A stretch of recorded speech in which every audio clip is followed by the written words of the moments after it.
I met Tom when I was working at a car dealership, and I was his office manager. He was the most confident guy I ever met in my life. I was diagnosed with breast cancer on October 16th, 1989.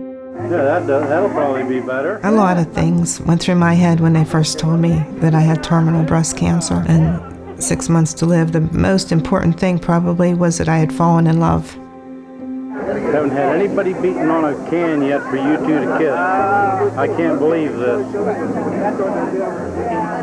Oh boy. That was the most impactful feeling ever, because I thought, finally, I found the right guy, and he found me.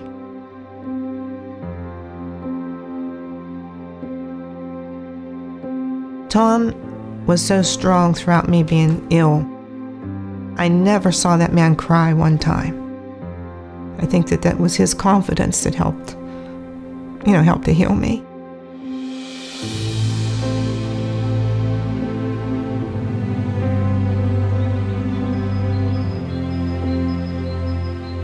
I thought that I would end up remaining in the corporate world.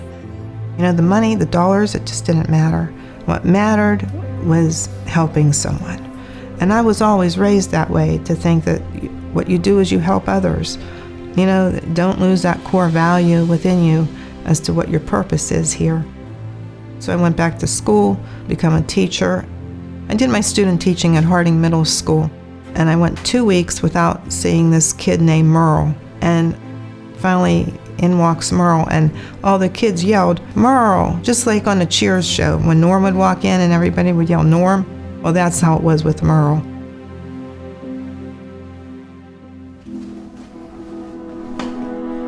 School was challenging for me. And so during those years, sometimes your teacher would just make you sit in a hall because you wasn't prepared for class. And so one day I was just sitting out there as normal. That's when Terrie initially made an impact on me. I said, "Well, I'm here to help you." He said, "Why?" Like, "Why do you want to help me?" I said, "Well, because I think you're pretty special." And I said, "So I'm here to help you." I started tutoring him and helping him and getting him caught up with his lessons so that he was finally back into the classroom and could be among his friends. I felt like somebody cared about me. And so we grew a really good bond. She would help me all the time in class. When she was tutoring me, we would also do different things. Me, her, and her husband, Tom, we would go to the movies. We would go to Pizza Hut at the time. That was our favorite spot. That was the first place that we ever went out to eat together, was Pizza Hut. Merle spent the summer with us between the 6th and 7th grade with the approval of his mom. And he loved it in the country. He had never seen so much green, I don't think, in his life. He and my husband really bonded. Tom just took Merle under his wing. Tom loved Merle as his own son. Having Merle here, this house was full of life.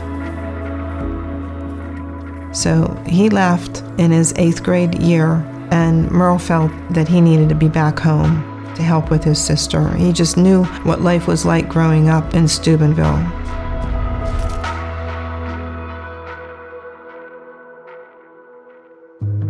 I seen a lot of violence when I went back to Steubenville. Went from not seeing that to kind of partaking in some of that activity. Merle had a brother several years older than he. His name was Todd. Great guy, very intelligent man. But he was Merle's protector in Steubenville. Nobody messed with Merle because they were afraid of Todd.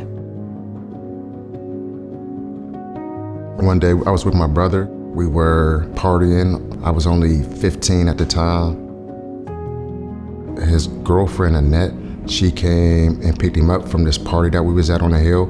It was cold outside. He was really intoxicated. So on our way home, he took his shirt off in the car. And so she just went inside the house and left him in the car. And so whenever he woke up, Todd was really upset that she had left him in the car. Todd and Annette had a really bad argument and ended up in a physical fight.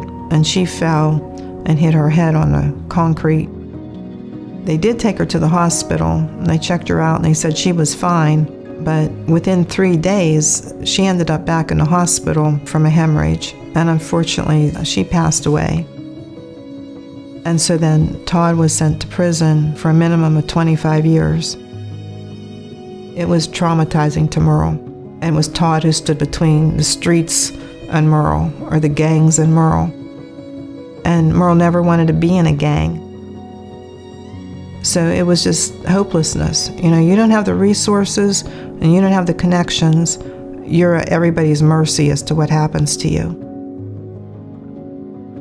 During that time, it was the 90s, and so it was a crack era going on during that time, and that was the only way to get money. I had a friend who I met from Youngstown, Ohio. He was making a lot of money. Whoever had a problem with him, they had a problem with me because I was associated with him. So their jealousy for him ended up spilling over on me. I know that Merle was being shaken down by all the hoods in the neighborhood. They were after him. DeJuan Watley was the one fellow's name, and Royce Brown was the other. Royce was 32 when I was 15, and I was selling drugs in his apartment. And out of the blue, Royce just punched me in my face.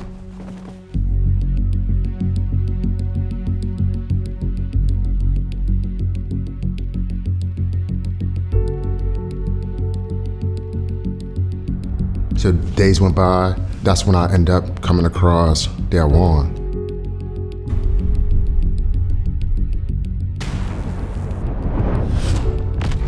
So I went home, I grabbed a pistol. So I was just so frustrated with everybody putting their hands on me and roughing me up.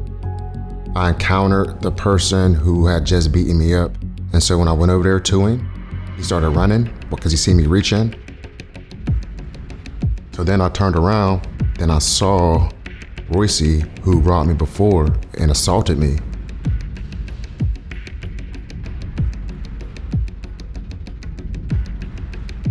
So I got the pistol, I shot 6 times in the air.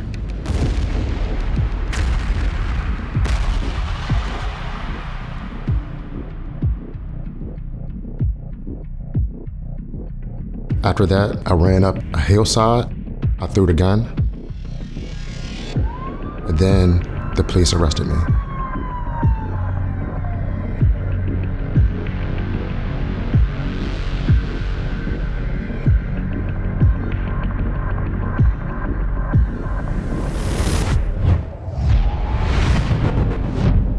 They put me in a police car and they drove me to the nearest juvenile facility at that time. And during that drive, the police officer was asking me a lot of different questions. Why'd I do it? Was I intentionally trying to murder somebody? And I told him that no, I was just protecting myself. During this time, I was by myself. I had no lawyer with me, and I was just subjected to a lot of their personal questions about what had taken place.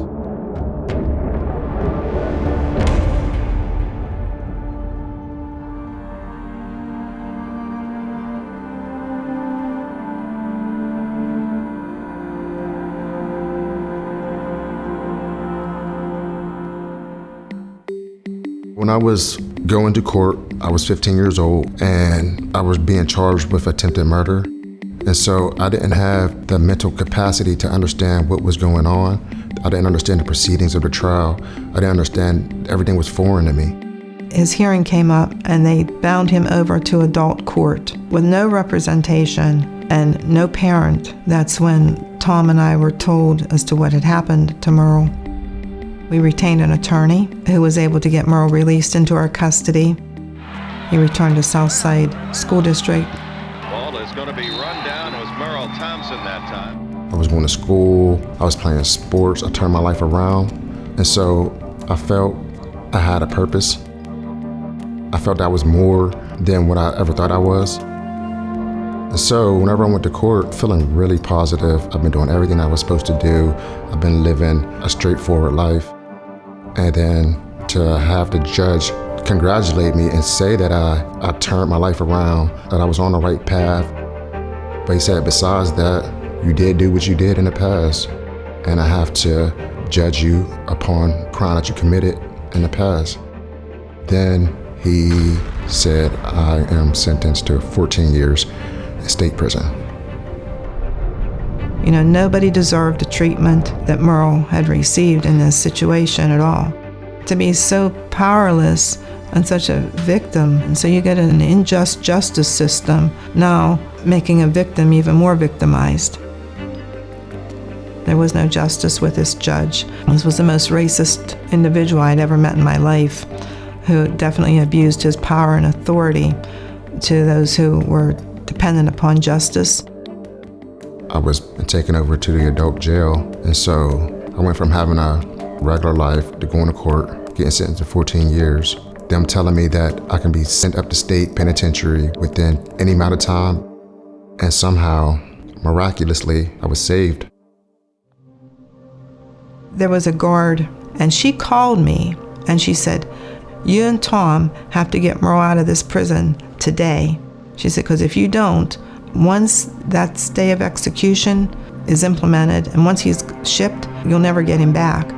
So that's how quickly this had to turn around. It was at 3:45, and we were in Youngstown, Ohio, and we had to be back at the courthouse in Steubenville before 4:30. We got there at 4:25, and they implemented that, and if he had been transferred, we wouldn't have gotten him back.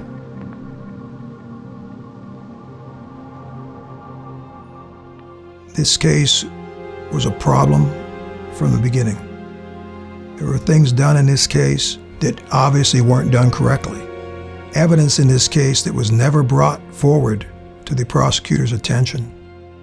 There was affidavits that were filed against the judge trying to recuse him from the case. I was told when I first got involved in this case, don't poke the bear, don't ruffle his feathers. If you do that, you're going to commit suicide for your legal career here in Jefferson County. You know, I have a duty to protect Merle's constitutional rights and to adequately and zealously represent him. I mean, at 16, you're not going to know that, okay, we got to have a bind-over hearing. You're going to be tried as an adult. And obviously, you didn't know the severity of attempted murder charge, you know, felonious assault charge, concealed weapon charge. You know, then the other charge was firing into a dwelling house of another. I knew the charges, but I also knew what I did. And so it wasn't as bad as the papers were saying that it was. There were several things in this case that bothered me. There were witnesses in this case that were never talked to. Once I talked to Royce Brown, everything changed. Royce told me they used to beat Merle up on a regular basis. They used to torment Merle. Both of them had significant criminal records. Both of them had been to prison before. So Merle couldn't take it anymore, so Merle obviously got a weapon to protect himself. None of that came out prior to my involvement when I was retained for the case. Royce told me once I met with him point blank that we deserved it. I don't believe Royce ever took the stand. I think he stood up from the back of the courtroom and he told the judge, "I don't want Merle going to jail." He said Merle wasn't shooting at me. He said he fired in the air. It was not what the judge wanted to hear. And he said, was there anything Royce wanted to say? And Royce looked at Merle, and he said he was sorry. It was just such a relief to have that finally be in my past. And it felt really good to have Mrs. Reed and her husband, Tom Reed, support me and love me the way that they did unconditionally. I think I was happier for Tom than anybody, because Tom literally, like he put his life on the line for Merle. He would have gone to jail for Merle had he had to. So it was a good ending. Good ending to a new beginning.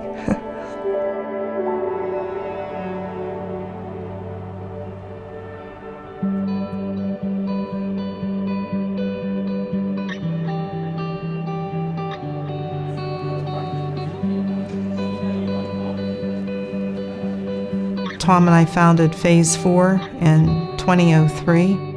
We work with disadvantaged, at-risk populations to help them earn their high school diploma, help them with social situations, behavioral issues, and definitely career planning. And much of this came from just having been at Harding Middle School and knowing that kids just need a playing field leveled for them. They need an opportunity to learn differently, and kids come from all different walks of life, and just not one fits that same mold. So the traditional doesn't always work for everyone. Phase 4's bread and butter is the focus is on relationships. So it is a family feel, coming to work every single day. You interact with your colleagues on a personal level in order to work with our participants. Again, you're dealing with the human condition. So that's at the cornerstone of what we do. Even when phase 4 closes for the day, our phones are open. Text message, calls, hey, I feel like doing something dumb, or I'm not feeling too good. I just need somebody to talk to. Every one of these staff members is willing to pick up that phone. It's more than just a program or an assistance. It's a building block. It's the foundation for some of these kids that they've never experienced ever before. It's a momentum shift in some of the most crucial times of their lives.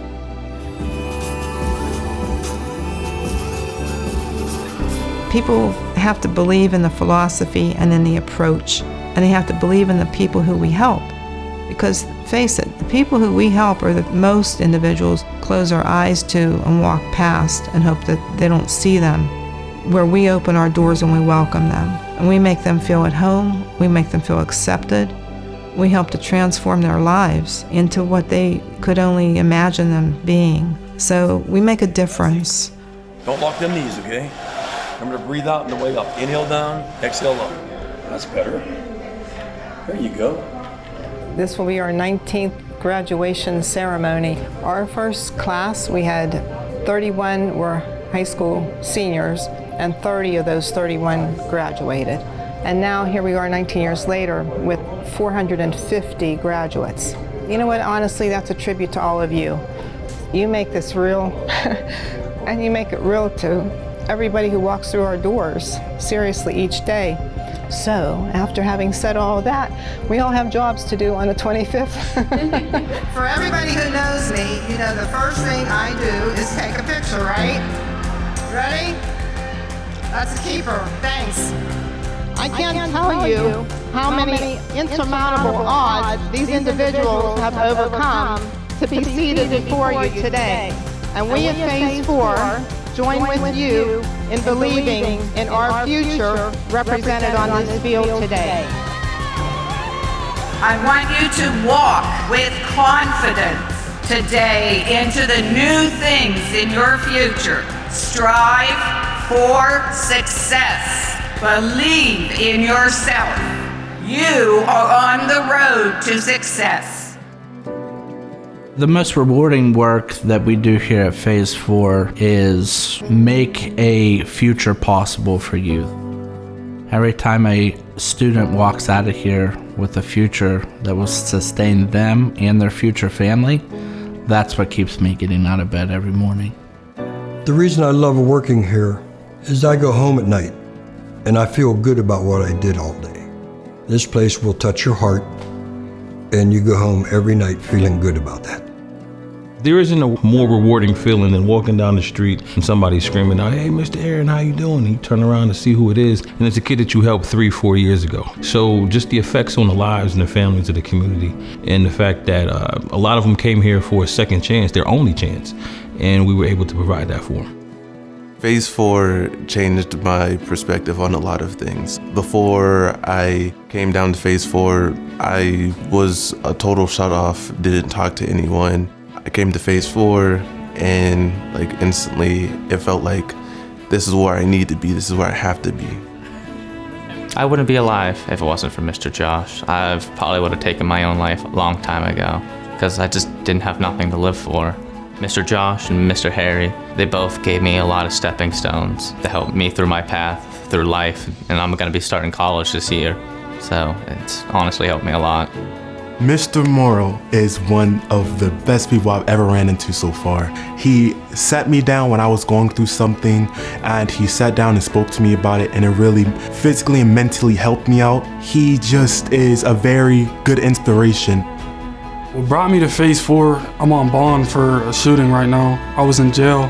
Phase 4 helped me to get my motivation to graduate and to take the next step in my life. And Merle's been a big influence on me just because of the things that he's gone through and the stuff that I've gone through. He's let me know that I could go through these things and make it out just like he did. That's the day you came to live with us. Oh, is it? I didn't know that. I didn't know that. You came the night of your birthday. You had a brown paper bag packed with your clothes, and that was that night. Just, here's your bag of clothes, and then you came to live with us.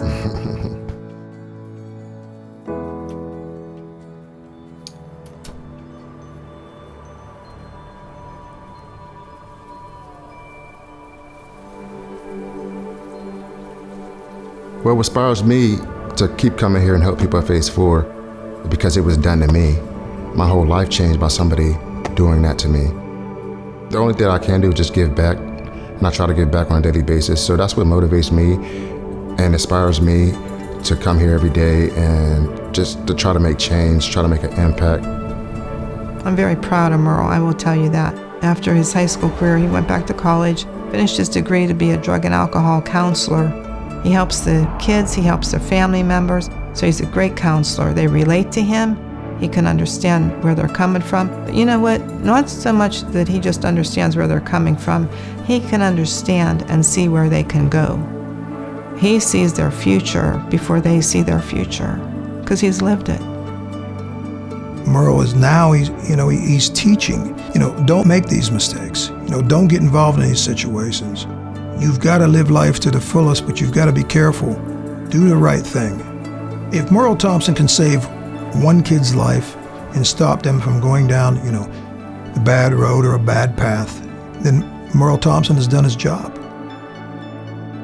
The impact that Terrie had on my life is eternal. Terrie's the type of person who puts others before herself. She wants to see people win, the world win. She wants to see the world a better place. I say Terrie's the type of person who tries to be the best example of a human that a person can be. I believe that if you have a faith and you believe that there is this universe, there's this higher power in your life, there are no coincidences. Everything happens for a reason. There was a reason I had breast cancer. I would have never left the corporate scene. And there was a reason why I was placed in that 6th grade classroom. Had we not met Merle, most likely I would not be working with disadvantaged and at-risk populations to open the doors up so that Tom and I and my colleagues would found Phase 4. But then that's also led to another component, because Tom was really passionate about our country. Tom had a really strong work ethic. You didn't slack off at all around Tom. Nobody did. So Tom committed much of his time at Phase 4 building relationships. He had the nickname the Gapper. Everybody called him the Gapper because if something needed done and there was no one to do it, Tom was the guy. He just filled those gaps. And he knew that there was a gap with respect to developing a relationship with the military. So he started with the Army. A new facility in Pittsburgh's Shadyside neighborhood has been dedicated to help at-risk youth explore careers in the military. This is the Tom Reed Armed Forces Career Center on Center Avenue. It's part of the Phase 4 Learning Center, which graduates 98% of its students. 7% of them go on to pursue military careers. So the idea behind the Tom Reed Armed Forces Career Center is really a space where all the services in the Pittsburgh area can come to talk to students, to talk to parents, to talk to teachers potentially, anybody who can influence our young Americans who desire to serve our military.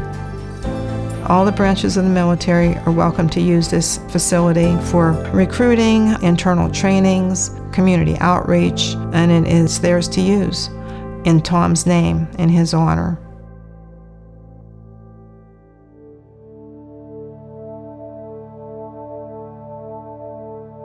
Tom always kept us both safe.